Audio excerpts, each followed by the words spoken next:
Bonjour à tout le monde. Comme vous voyez ici, on va parler de transformateur monophasé d'alimentation.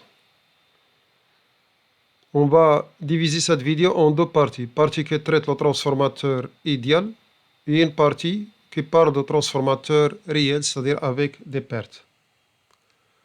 La première partie comporte principe des transformateurs, loi de Faraday, transformateur idéal, formule de Bouchereau, comportement en courant, caractéristiques principales du transformateur et par la suite quelques exercices d'application. Partie numéro 2, on va parler de perte par courant de Foucault, perte par hystérésis, transformateur monophasé réel, IC à vide, déplacement des impidances du primaire au secondaire, IC en court-circuit, fonctionnement en charge et on va voir quelques exercices pour bien maîtriser cette partie. On va voir maintenant la première partie. On commence par principe de transformateur. Il y a un circuit magnétique. Il y a deux bobines, bobine primaire et bobine secondaire. La bobine primaire est raccordée à une source d'alimentation, une tension qui est alternative. La bobine secondaire est raccordée à une charge. On peut dire que le transformateur est constitué de deux bobines positionnées de telle sorte que le champ magnétique variable produit par la bobine primaire traverse entièrement la bobine secondaire. Les bobines sont enroulées autour d'un circuit magnétique pour diriger le flux de primaire au secondaire. Ce circuit magnétique est réalisé par des tôles minces recouvertes d'une fine couche de vernis isolante pour minimiser les pertes de fer. On passe maintenant pour voir loi de Faraday. Comme rappel, lorsqu'une bobine de N tours est placée dans un champ magnétique variable, il y aura naissance d'une tension induite. E induite est égal à N delta phi sur delta T, comme on peut écrire N fois d phi sur dt, où N est le nombre de tours de fil de la bobine. Delta phi sur delta T, c'est la variation de flux magnétique en Weber par seconde. Dans le cas de transformateur idéal, c'est-à-dire il n'y a pas de perte, on peut écrire loi de Faraday au primaire et au secondaire. E1 est égal à N1 d phi sur dt et E2 est égal à N2 d phi sur dt. E2 divisé par E1 est égal à N2 sur N1 est égal à M. M, c'est un rapport de transformation. Comme remarque, si M est inférieur à 1, le transformateur est dévolteur, c'est-à-dire la tension secondaire est inférieure à la tension du primaire. Dans le cas contraire, si M est supérieur à 1, on aura E2 supérieur à E1. C'est un transformateur élévateur, c'est-à-dire transformateur survolteur. Pour ce qui concerne la formule de Bouchereau, le flux s'écrit sous cette forme en représentation complexe et E induite c'est N d phi sur dt est égal à Ng oméga, phi efficace Eg oméga t. Oméga est égal à 2πf et le flux c'est B fois S d'une manière produit scalaire. C'est Bs cos θ avec θ c'est l'angle formé par la normale à la surface et B. Et le vecteur B. Je répète, θ c'est l'angle formé par le vecteur normal à la surface S et le vecteur B.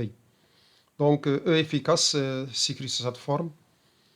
Or 2π divisé par racine de 2 c'est 4,44 et on aura l'expression de E1 efficace égale 4,44 N1 B max Fs. C'est ça la relation aux formules de Bouchereau. D'une manière générale, s'écrit VI 4,44 NIS FB max. De même, E2 efficace s'écrit sous cette forme-là. Et lorsqu'on divise E2 efficace divisé par E1 efficace, on trouve le rapport de transformation. C'est la même chose parce que la formule de Bouchereau est déduite d'une manière générale de loi de Faraday. Bouchereau, donc je continue maintenant, je vais voir comportement en courant. Dans un transformateur idéal, là où il n'y a pas de perte, toute énergie qui entre doit forcément en sortir, c'est-à-dire P entrée est égal P sortie, où la puissance au primaire est égale à la puissance secondaire. Donc EP fois IP est égal ES fois IS. Et par la suite, on trouve E sortie divisé par, E secondaire divisé par la tension au primaire est égal à I primaire divisé par I secondaire est égal à N. Donc, on remarque ici qu'il y a une inversion. Donc, E secondaire divisé par E primaire est égal I primaire divisé par I secondaire est égal à N. N, c'est le rapport de transformation. Donc, soit qu'on le note N ou M, c'est la même chose.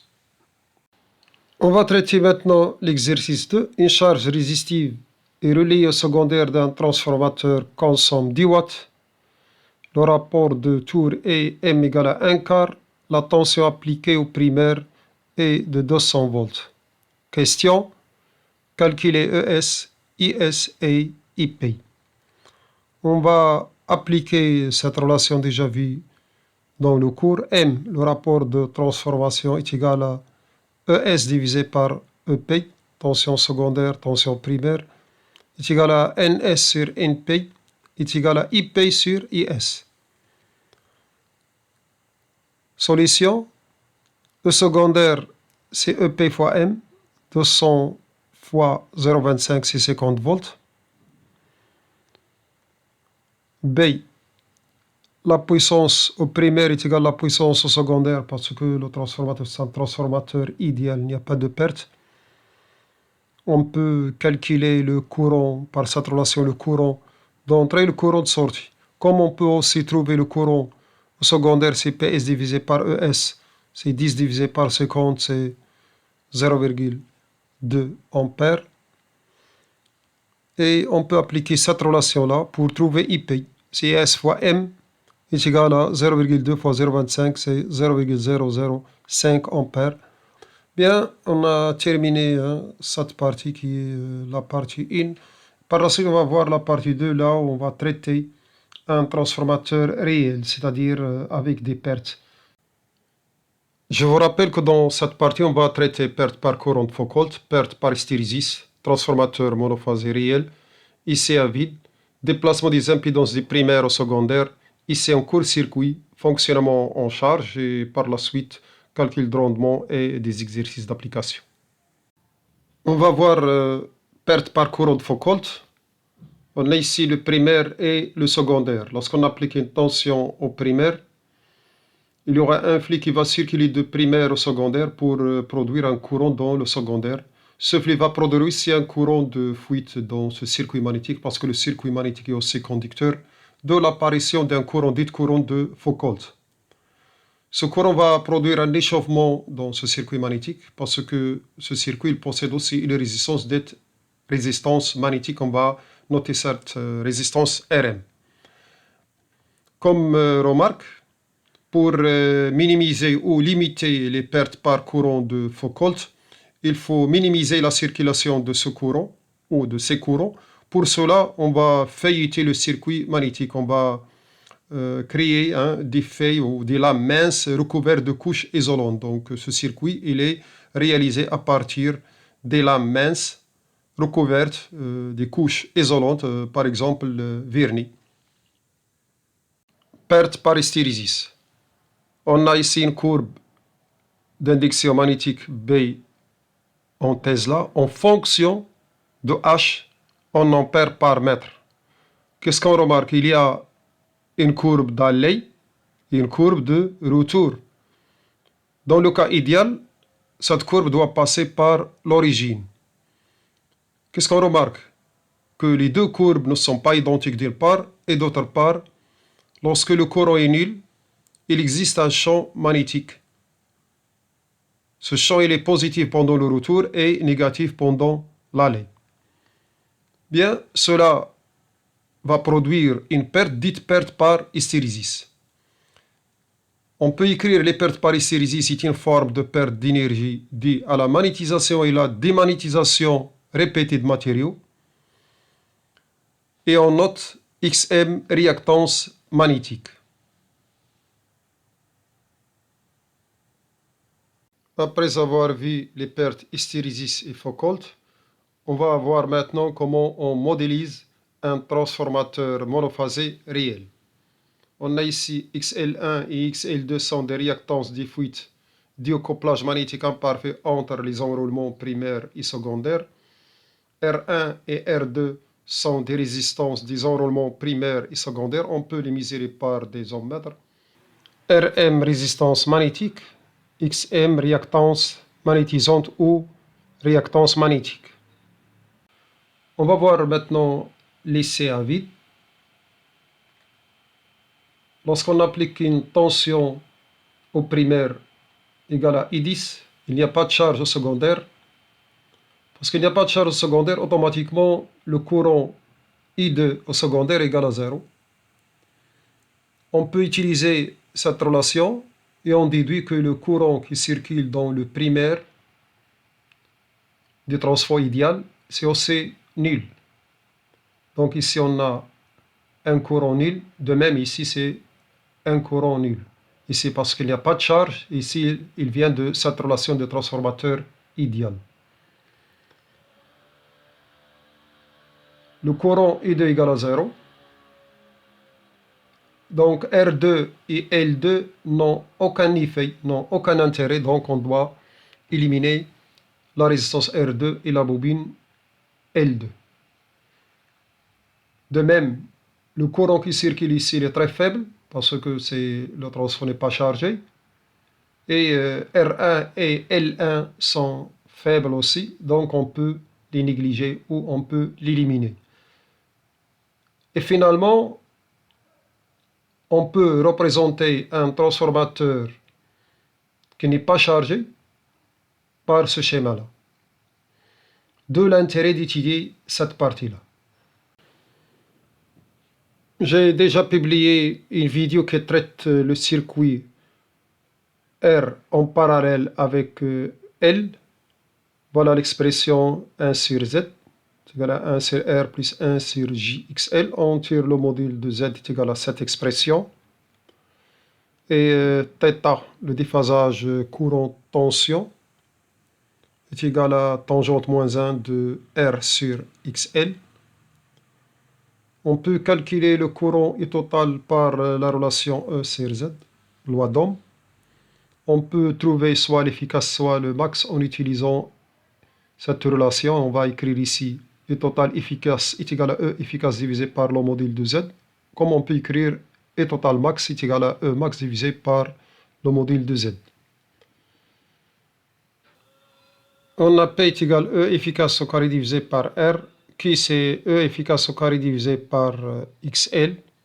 S au carré est égal à P carré plus Q carré. On tire facilement R, c'est E efficace au carré divisé par la puissance active et XL est égal à E efficace au carré divisé par Q.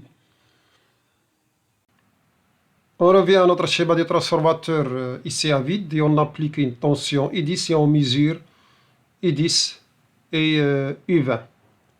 Cette tension-là, I10 est égale à I1 nominal. Et par la suite, on déduit facilement M est égal à I20 sur I10. Et Rm est égal à I10 au carré divisé par P10, d'après cette relation. XLM est égal à I10 au carré divisé par Q10, avec Q10 égale racine de S10 au carré moins P10 au carré. Et S10 est égal à I10 fois I10. Ça, c'est le triangle de puissance d'une manière générale pour justifier que S au carré est égal à P au carré plus Q au carré. Et on déduit Q10 égale cette expression. Son nombre 10, c'est-à-dire 1, c'est primaire, et 0, c'est-à-dire IC à vide, c'est-à-dire que le courant secondaire est nul. On va essayer d'expliquer le déplacement des impidances du primaire au secondaire. On a déjà vu cette relation et par la suite IP est égal à MIS. La puissance active dans la résistance R1 est égale à R1 IP au carré. D'après cette égalité, on trouve M au carré fois R1 fois IS au carré. Si on déplace R1 du côté primaire au secondaire, on aura RS équivalent est égal à R2 plus M au carré fois R1. De même, XS est égal à XL2 plus M au carré fois XL1. Et finalement, on peut étudier ce schéma lorsqu'on fait l'étude essai de transformateur en court-circuit. Pour lycée en court-circuit, on va appliquer I1CC tension réduite de telle sorte que le courant I2CC reste inférieur à I2 nominal. Bien sûr, le secondaire, il est court-circuité. Et par la suite, on va mesurer la puissance active PCC et le courant I2CC. Comme le courant I1CC il est très faible par rapport au courant nominal, parce qu'on applique une tension réduite, les pertes fer sont négligeables. À ce moment-là, on peut écrire la puissance mesurée. Il est consommé par la partie résistive, c'est-à-dire par RS, est égal à RSI2CC au carré.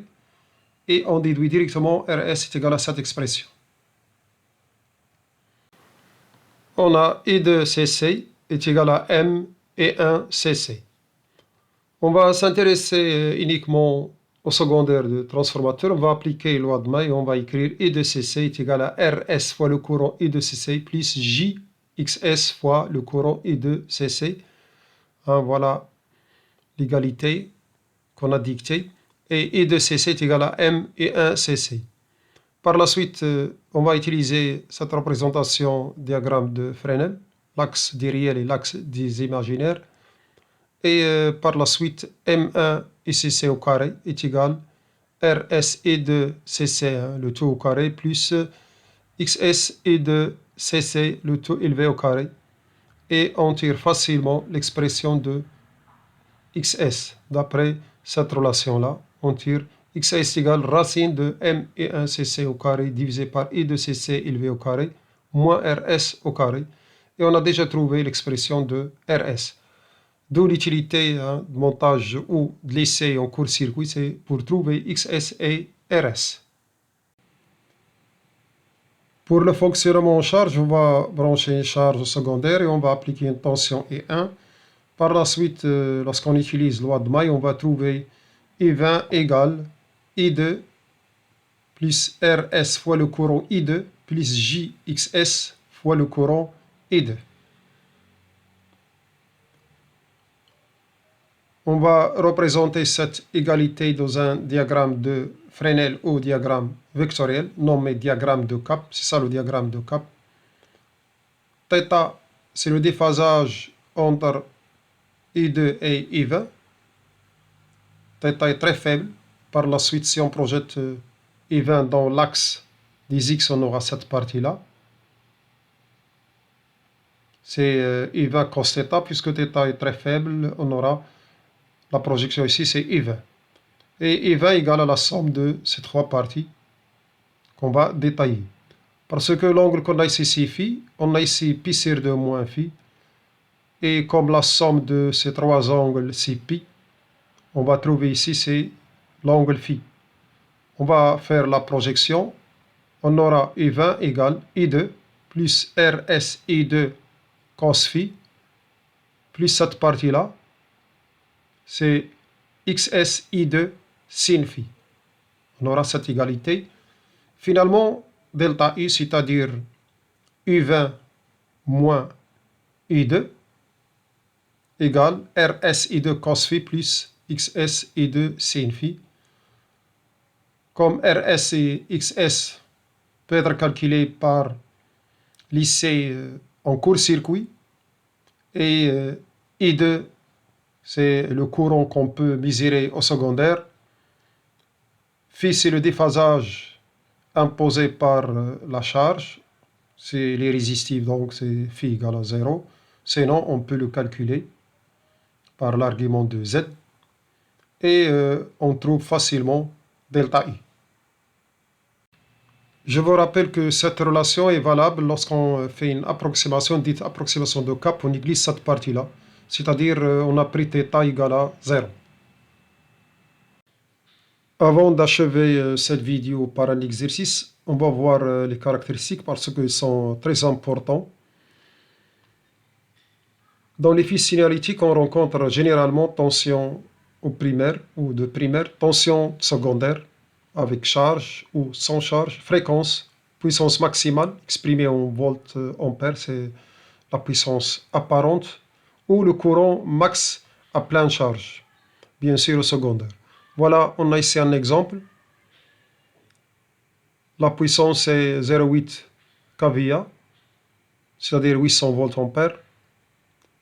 Le transfo il est monophasé, parce qu'il y a un 1, c'est-à-dire monophasé. Tension primaire c'est 230, tension secondaire 48 volts.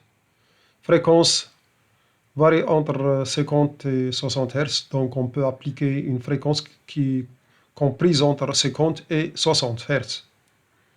Ça c'est IPC, l'indice de protection avec classe d'isolement. Et par la suite, le type de fusible, c'est 32 ampères GG. On va terminer notre vidéo avec un exercice très important.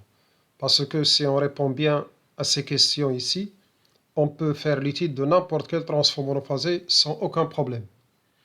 Question 1, donner le schéma équivalent d'un transformateur monophasé. Question 2, donner les relations déduites d'un essai à vide. Question 3, donner les relations obtenues d'un essai en court-circuit. Et finalement, question 4, donner le rôle du diagramme de Kapp. On passe à la solution. Ça, c'est une représentation physique. Donc, on peut modéliser ce transfo par des composants R et L. On a ici R1, XL1, RM, LM et R2, XL2. Comme on peut ramener R1 et XL1 du primaire au secondaire, et on obtient ce schéma-là, avec RS égale à cette expression et XS est égal à cette expression déjà vue dans le cours. On passe aux questions 2. Les relations obtenues à partir d'un essai à vide. On a les données I10, I20 et P10. Souvent dans un exercice, on donne ce qui est en vert. On peut obtenir facilement M est égal à I20 divisé par I10. RM, c'est I10 au carré divisé par P10. Et XLM est égal à I10 au carré sur Q10. Q10 est calculé à partir de cette relation-là. Avec S10 égal à I10 fois I10. Pour la question 3, donner les relations tirées d'un essai en court-circuit. En court-circuit, on connaît bien M. PCC, c'est la puissance active mesurée au primaire. I2CC, c'est le courant mesuré au secondaire. Et I1CC, c'est la tension réduite appliquée au primaire. On peut facilement utiliser loi de Maille au secondaire, qu'on a déjà vu dans le cours. Et par la suite, on va trouver XS est égal à cette expression. Et RS est égal à PCC divisé par I2CC le tout au carré. Donc, parce que la puissance active mesurée au primaire elle est consommée uniquement par la résistance RS. Et d'après cette relation, on va utiliser le diagramme de Fresnel et on va trouver que M et 1CC au carré est égal à RS fois I2CC le tout au carré plus XS I2CC au carré, ou on peut utiliser ça, c'est aussi vu dans la partie des nombres complexes dans une vidéo que j'ai déjà publiée. On va voir maintenant quatrième question, diagramme de Kapp. Diagramme de Kapp. Ce diagramme permet de calculer delta U est égal à U20 moins U2.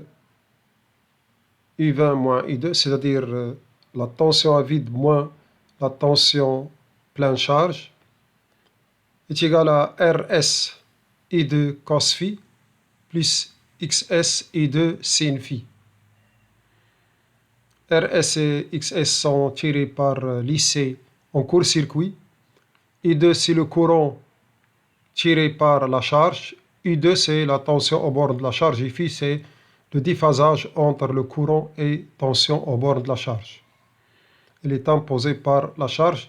Ce diagramme il est valable avec cette approximation, dite approximation de Kapp, c'est-à-dire θ est très très faible, ça tend vers 0, c'est-à-dire cosinus θ c'est l'ordre de 1. Bien, on a terminé cette vidéo.